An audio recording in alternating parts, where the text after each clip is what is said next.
ഇത് മാങ്ങാക്കാലമാണല്ലോ. മാങ്ങ അധികം കിട്ടിയാൽ എന്ത് ചെയ്യുമെന്ന് വിഷമിച്ചിരിക്കുന്ന കുറേ പേരുണ്ടാവും. അച്ചാറിട്ടാലും കുറേ മാങ്ങ ബാലൻസ് വരുവാണെങ്കിൽ എന്തൊക്കെ ചെയ്യണമെന്ന് ആലോചിച്ച് ഇരിക്കുന്ന കുറേ ആൾക്കാരുണ്ടല്ലോ. അപ്പോൾ അങ്ങനെയുള്ളവർക്ക് ഒരു ചെറിയ ഒരു ചോറിനൊക്കെ പറ്റിയൊരു കറിയാണ് കേട്ടോ. അടിപൊളി കറിയാണ്. സൈഡ് ഡിഷായിട്ട് ഉപയോഗിക്കാം. എങ്ങനെ വേണമെങ്കിലും ഓരോരുത്തരുടെ ഇഷ്ടം പോലെ. ഒരു മുട്ട വറുത്തതും ഈ ഒരു മാങ്ങ കറിയും ഉണ്ടെങ്കിൽ, ഈ മാങ്ങ മെഴുക്ക് പുരട്ടിയതുണ്ടെങ്കിൽ ചോറൊക്കെ തിന്നാൻ നല്ല ടേസ്റ്റായിരിക്കും. അപ്പോൾ ഇതിനായി ഞാൻ എടുത്തിരിക്കുന്നത് ഒരു ചെനച്ച മാങ്ങയാണ്. ചെനപ്പുള്ള മാങ്ങയാണ് കുറച്ചുകൂടെ ടേസ്റ്റായിട്ട് എനിക്ക് തോന്നിയിട്ടുള്ളത്. നമുക്ക് അതിനായി ചട്ടി വെച്ചിട്ട് കുറച്ച് വെളിച്ചെണ്ണ തന്നെ ഉപയോഗിക്കണം. വേറൊരു എണ്ണയും ഇതിന് ഉപയോഗിക്കരുത്. എന്നാലേ അതിൻ്റെ കറക്റ്റ് ടേസ്റ്റ് കിട്ടുള്ളൂ. അതിലേക്ക് കടുക്, ഉലുവ, കുറച്ച് വെളുത്തുള്ളി, കുറച്ച് മതി കേട്ടോ. പിന്നെ ഒരു 2-3 പച്ചമുളക്, കുറച്ച് ഉള്ളി, കറിവേപ്പില, ഇത്രയും ഇൻഗ്രീഡിയൻസ് മതി. പിന്നെ നിങ്ങൾക്ക് വേണമെന്നുണ്ടെങ്കിൽ ഇഞ്ചി, ഇഷ്ടമുള്ളവരാണെന്നുണ്ടെങ്കിൽ ഇഞ്ചി ചേർക്കാം. ഞാനിതിൽ ചേർക്കുന്നത് ഇഞ്ചിയുടെ ടേസ്റ്റ് വീട്ടിൽ വരുന്നത് ഇഷ്ടമില്ലാത്തതുകൊണ്ട് ഞാൻ ചേർക്കാഞ്ഞതാണ് കേട്ടോ. ഇഷ്ടമുള്ളവർക്ക് അത് ചേർക്കാം.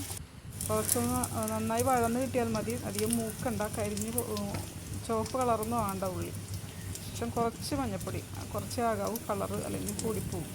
കുറച്ച് മുളക് പൊടി, വേണമെങ്കിൽ കാശ്മീരി മുളക് കളർ വേണമെന്നവർക്ക് ഉപയോഗിക്കാം. കുറച്ച് ഉപ്പ്, ഇത്രയും ചേർത്ത് നന്നായി മൊരിയിക്കണം. കുറച്ചൊന്ന് മൊരിയണം കേട്ടോ.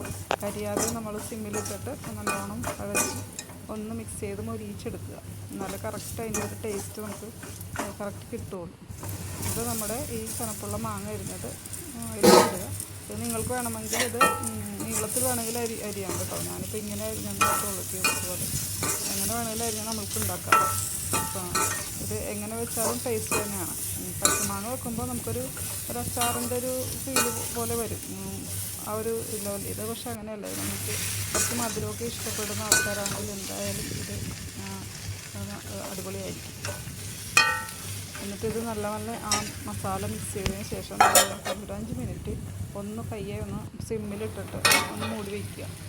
അതിനുശേഷം ഒന്ന് നന്നായി ഒന്നുകൂടെ മിക്സ് ചെയ്ത് കൊടുക്കുക. അപ്പോഴത്തേക്കും നമ്മുടെ മാങ്ങ കുറച്ച് സോഫ്റ്റായിട്ടുണ്ടാവും.